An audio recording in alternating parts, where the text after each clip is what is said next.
Halo, saya Sumarpung. Selamat datang di channel Halim 2020. Banyak orang beranggapan bahwa orang sales kerjanya adalah mengemis. Jadi, kalau nggak bisa mengemis, ya nggak jadi orang sales. Dengan kata lain, kalau mau menjadi sales yang sukses, haruslah pandai-pandai mengemis. Nah, ini kok kedengarannya agak miris ya? Apa benar kerjaan utama orang sales adalah mengemis? Jadi, sebenarnya apa yang terjadi di sini? Dan mengapa hal ini terjadi? Benarkah profesi orang sales memang seperti itu? Nah, untuk itu, mari coba kita lihat lebih detail mengenai hal ini.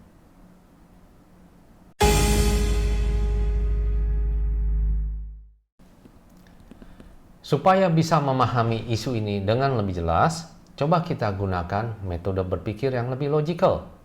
Kita coba analisa isu ini berdasarkan 4 pertanyaan. Pertanyaan yang pertama, kita pahami dulu apa yang dimaksud dengan harus bisa mengemis itu. Kita akan lihat apa definisi mengemis dalam hal ini. Lalu berikutnya adalah apa saja dampaknya. Dampak dari asumsi bahwa orang sales harus bisa mengemis. Lalu berikutnya kita pahami mengapa hal ini bisa terjadi. Apakah penyebab-penyebabnya? Dan yang keempat, yang terakhir, bagaimanakah yang menjadi seharusnya dari orang sales tersebut? Kita mulai dengan pertanyaan yang pertama. Apa yang dimaksud dengan mengemis itu? Nah, sekarang coba kita lihat definisi mengemis. Kita coba gunakan definisi dari Kamus Besar Bahasa Indonesia atau KBBI. KBBI mendefinisikan mengemis sebagai meminta-minta sedekah, meminta-minta dengan merendah-rendah, dan dengan penuh harapan. Jadi, dalam hal ini, orang sales meminta-minta kepada klien supaya dibantu. Sebagai contoh, sales menemui klien lalu dia bilang, "Pak, tolong bantu saya, Pak. Saya sampai sekarang masih belum achieve quota. Quota saya masih belum cukup. Tolong, Pak. Kalau saya nggak achieve quota, nanti saya bisa dipecat oleh perusahaan. Jadi, please tolong bantu saya, Pak." Nah, itu mungkin contoh ketika sales memohon-mohon, meminta-minta, atau mengemis kepada klien supaya dibantu. Nah, yang dia mohon mungkin supaya klien segera melakukan pembelian produk atau jasa. Atau kalau ini dalam tahap tender, dia memohon supaya sales ini dimenangkan dalam tahap tender. Nah, kalau dilihat waktu dia memohon dengan penuh harapan itu, sales ini nggak bawa timbal balik kepada klien. Dia nggak bawa value yang bisa diberikan kepada klien.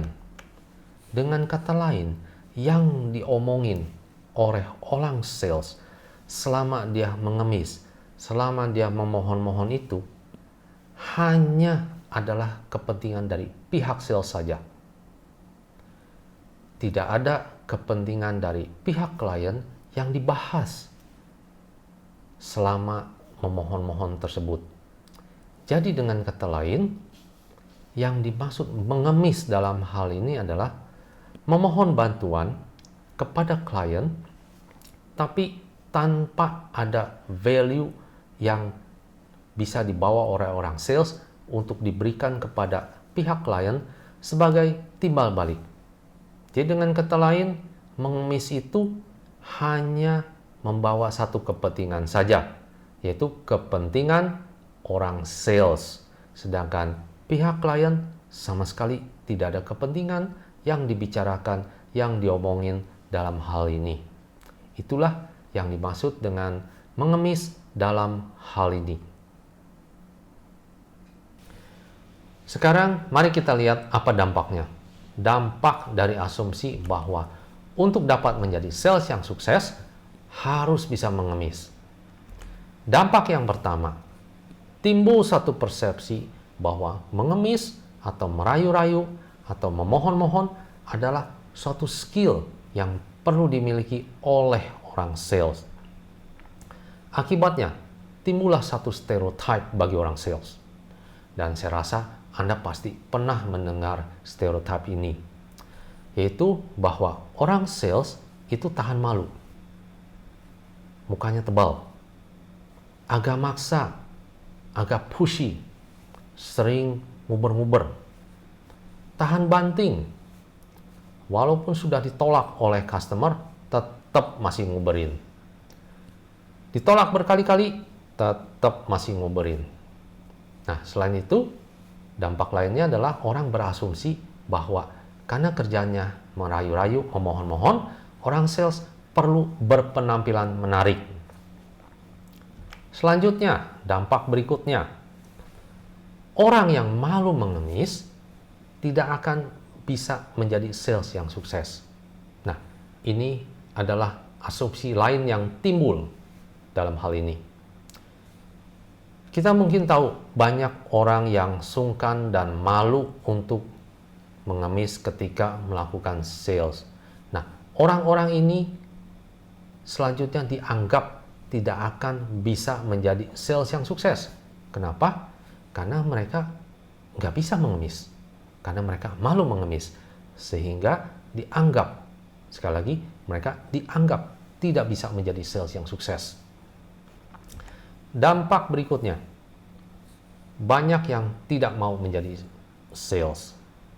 Yaitu tadi, karena mereka merasa tidak punya kemampuan untuk merayu-rayu, tidak punya kemampuan untuk memohon-mohon, dan juga malu, sungkan, dan sebagainya, mereka nggak mau menjadi orang sales. Ini terutama banyak terjadi pada fresh graduates. Selanjutnya, dampak lainnya, klien menjadi sering menghindari orang sales. Kenapa menghindar? Wajar saja.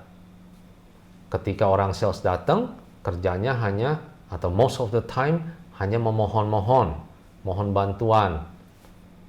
Sedangkan value nggak bawa apa-apa. Jadi mereka hanya datang untuk kepentingan pihak orang sales saja, nggak bawa value untuk pihak klien. Jadi orang sales sering dihindari oleh klien. Nah, secara umum akibatnya adalah sales dianggap sebagai profesi yang kurang baik. Lalu, mengapa hal ini bisa terjadi? Hal ini terjadi juga karena suatu asumsi lainnya, yaitu asumsi bahwa di dunia selling yang lebih membutuhkan adalah sales, bukan klien. Jadi, orang sales butuh klien, sedangkan klien nggak butuh orang sales. Nah, ini asumsi yang kelihatannya agak menarik. Mengapa asumsi ini bisa muncul? Dugaan saya, asumsi ini muncul karena orang sales tidak mengetahui apa keperluan atau kebutuhan dari klien. Dan karena mereka nggak tahu kebutuhan dan keperluan dari klien, mereka pun nggak tahu value apa yang harus dibawa kepada klien. Nah, ini sebenarnya agak aneh. Karena bukankah justru tugas utama dari orang sales adalah menggali dan memahami kebutuhan dari klien. Kalau mereka memahami kebutuhan dari klien, mereka tentu bisa membawa value yang sesuai pada klien, membawa value pada saat yang dibutuhkan oleh klien. Nah, untuk itu, mari coba kita lihat lagi the client buying journey. Bagi corporate clients, ketika mereka ada suatu kebutuhan atau ingin membeli sesuatu, biasanya mereka nggak langsung beli begitu saja. Ada satu proses yang mereka jalankan. Ada tahap-tahap yang mereka jalankan. Nah, Proses ini disebut sebagai the client buying journey. Di samping ini ada satu contoh model dari client buying journey yang diadopt dari McKinsey. Kalau Anda lihat, ada 4 tahap di dalam buying journey tersebut. Coba kita lihat satu persatu. Yang pertama, problem identification. Pada tahap ini, perusahaan sedang mencoba mengidentifikasikan apa problem yang ingin di-solve oleh perusahaan. Apa kebutuhan perusahaan? Nah, sebagai contoh, misalkan saja, perusahaan menginginkan kalau misalnya terjadi kebakaran atau banjir, jadi misalnya kantor atau gedungnya kebakaran, perusahaan maunya sistem tetap bisa berjalan, tetap bisa operasional, sehingga perusahaan nggak berhenti, tapi tetap bisa jalan, walaupun gedungnya misalnya kebakaran.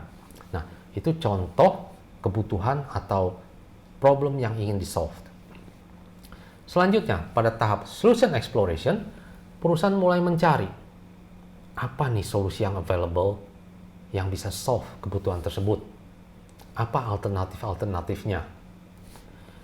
Sebagai contoh, misalkan saja perusahaan menemukan, solusinya adalah menggunakan disaster recovery atau DRC. Nah, itu contoh solusinya. Kemudian, pada tahap requirements building, perusahaan mulai mendefinisikan apa nih spesifikasinya, yaitu specs dari DRC yang akan digunakan untuk solve problem atau kebutuhan itu.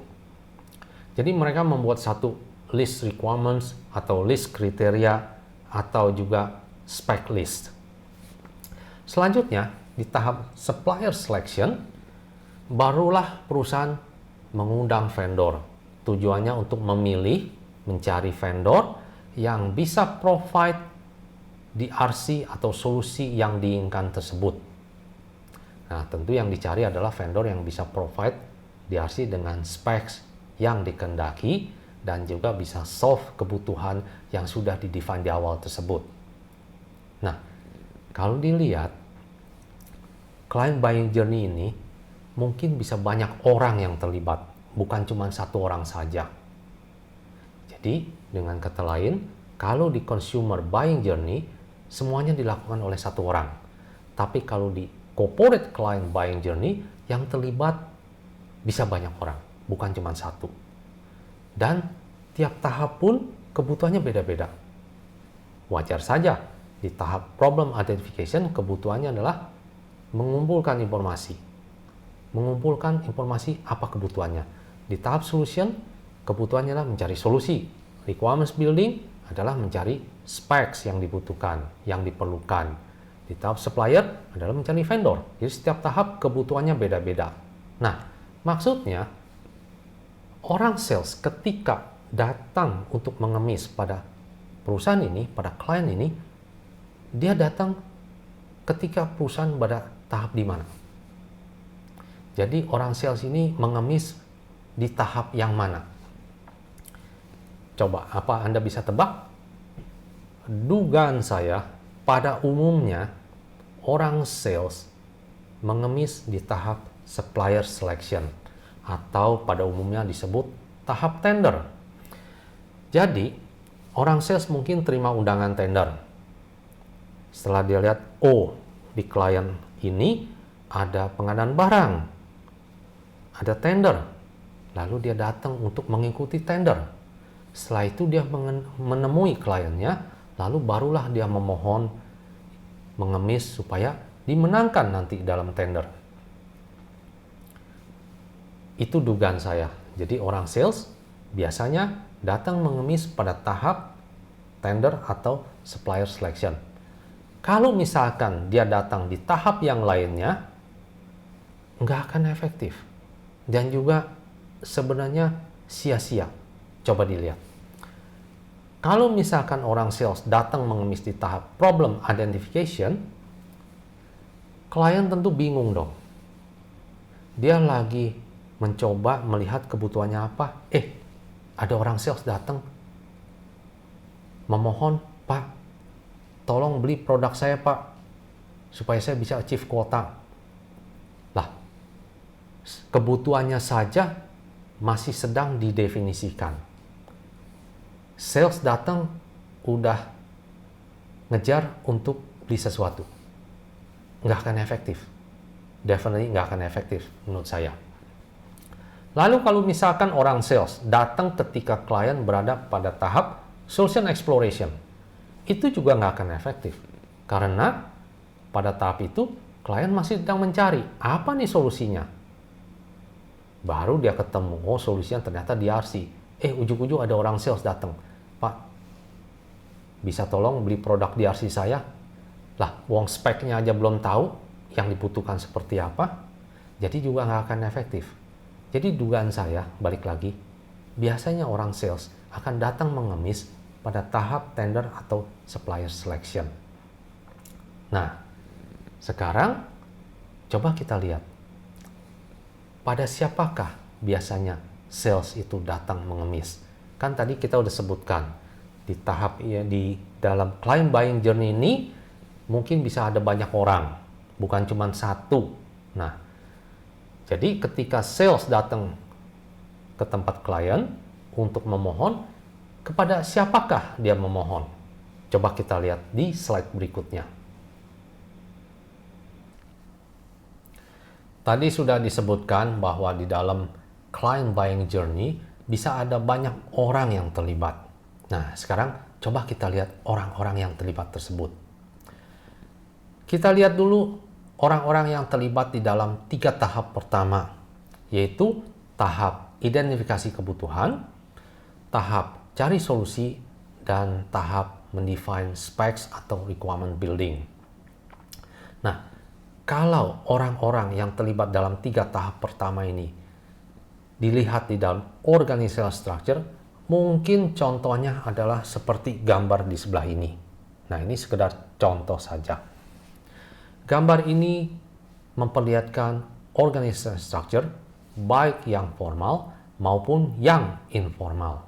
Nah, kalau Anda lihat di situ orang-orangnya ada misalnya kepala divisi IT atau Kadif IT, lalu ada kabiro aplikasi, lalu ada kabiro server dan infrastruktur. Selain itu juga karakteristik dari masing-masing orang di dalam org structure ini juga terlihat, yaitu dalam perspektif 5 variabel yang Anda lihat kotak-kotak di atas ini. Nah, saya nggak akan bahas lebih detail tentang org structure ini, karena kita sudah bahas secara mendetail dan mendalam di dalam seri Best Practices in Corporate Sales Management. Kalau Anda ingin melihat lebih detail dan lebih dalam tentang organizational structure ini, silahkan lihat videonya. Selanjutnya, orang-orang yang terlibat di tahap keempat, yaitu tahap vendor selection atau tahap tender. Nah, tahap ini sebenarnya lebih administratif sifatnya. Orang-orang yang terlibat adalah basically tim procurement. Nah, jadi kerjaan tim procurement adalah dalam hal ini menerima specs yang sudah jadi di 3 tahap sebelumnya, yaitu dari orang-orang yang di sini. Misalkan saja mereka terima spek dari kabiro aplikasi. Setelah terima speknya, lalu mereka mempersiapkan administrasi tender, yaitu dibuatlah dokumen tender berupa TOR, Term of Reference, atau juga Request for Proposal, RFP, atau RKS. Nah, kemudian dibuatlah administrasi tendernya, misalkan dengan sistem 2 sampul, yaitu sampul teknis dan sampul harga. Itu pun sebenarnya masih ada 2 cara lagi. Misalkan cara pertama adalah dengan membuka sampul teknis lalu dilihat ada berapa vendor nih yang lulus teknis. Nah, misalnya ada 3, lalu barulah dibuka sampul harga dari ketiga vendor itu. Tinggal dilihat siapa yang paling murah. Dialah yang menang. Atau ada cara lain, yaitu dengan memberi bobot. Misalkan yang lulus teknis bobotnya 70%, lalu harga bobotnya 30%. Sehingga nanti setelah dibuka tinggal dilihat mana skor yang paling baik. Jadi belum tentu yang paling murah yang menang. Nah, itu adalah administrative tender. Nah, kalau dilihat di sini, orang sales mengemis pada siapa? Kalau sebelumnya kita melihat mengemis pada tahap apa, sekarang kita lihat pada siapa. Org structure ini memperlihatkan orang-orang yang berada pada 3 tahap sebelumnya. Sedangkan pada tahap tender adalah tim procurement. Nah, kalau dilihat, kalau orang sales mengemis atau memohon pada tahap tender, sebenarnya ruang bergeraknya sudah sempit. Karena prosesnya sudah administratif. Sudah nggak banyak ruang bergeraknya sebenarnya. Karena kalau dilihat, udah nggak ada lagi ruang bergerak yang bisa dimainkan oleh orang sales. Karena dokumen tender sudah jadi, tornya sudah ada, lalu administrasinya misalnya dengan sistem 2 sampul, semuanya sudah didefinisikan. Tinggal dijalankan, lalu dilihat siapa yang menang. Basically, udah nggak banyak ruang yang bisa dipakai untuk bermain. Sudah tahu sempit. Nah, jadi kalau orang sales mengemis pada tahap tender, tentu mengemisnya pada tim procurement. Sebenarnya yang saya mau highlight di sini, karena orang sales kebanyakan ketemunya dengan tim procurement, ada banyak orang-orang lain yang sebenarnya butuh bantuan, tapi terlewatkan oleh orang sales. Siapakah yang butuh bantuan? Yaitu adalah orang-orang yang berada di dalam org structure ini, yaitu orang-orang yang berada di dalam 3 tahap sebelumnya, yaitu tahap identifikasi kebutuhan, tahap cari solusi, dan tahap mendefine spec. Mereka sebenarnya butuh informasi, butuh bantuan dari orang sales, tapi mostly terlewatkan. Orang sales langsung datang pada tahap tender, memohon kepada tim procurement untuk dimenangkan dalam tahap tender. Nah, sekarang coba kita lihat bagaimana sebenarnya yang seharusnya terjadi. Sekarang kita lihat bagaimana yang seharusnya terjadi. Transaksi yang sukses terjadi ketika klien mempunyai kebutuhan dan orang sales dapat membantu klien sepanjang tahap-tahap proses pembelian. Jadi kalau lihat di sini, sebenarnya ada satu kondisi sebelum transaksi sukses terjadi, yaitu klien harus ada kebutuhannya dulu. Nah, kalau Anda pernah nonton seri Best Practices in Corporate Sales Management, di situ saya sudah ceritakan bahwa untuk perusahaan-perusahaan corporate tidak mungkin mereka membeli sesuatu tanpa ada planning, tanpa ada budget sebelumnya, tanpa ada kebutuhan sebelumnya. Jadi dengan kata lain, kalau misalnya klien tidak ada kebutuhan, mereka tidak akan melakukan pembelian. Jadi percuma saja mau dimohon-mohon atau dirayu seperti apapun, kalau nggak ada kebutuhan, tidak akan terjadi pembelian. Nah, selain itu, sebenarnya sales dan klien sama-sama saling membutuhkan. Klien punya kebutuhan, sales dapat membantu selama proses pembelian tersebut. Jadi, sebenarnya klien itu sebenarnya menyukai orang-orang sales yang helpful, yang dapat membantu mereka selama menjalani tahap-tahap di dalam client buying journey. Lalu, bagaimana orang sales dapat membantu klien dengan baik dan benar? Well, pertama, pahami dulu client buying journey. Nah, di gambar sebelah ini, client buying journey ditampilkan pada baris yang paling atas.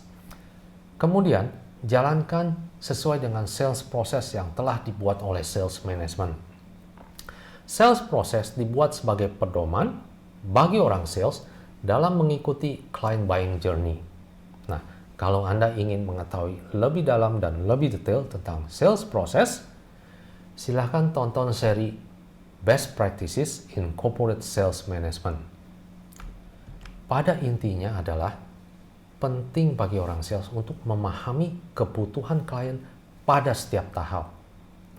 Nah, kalau Anda perhatikan sebelumnya, kebutuhan klien pada setiap tahap adalah spesifik dan berbeda.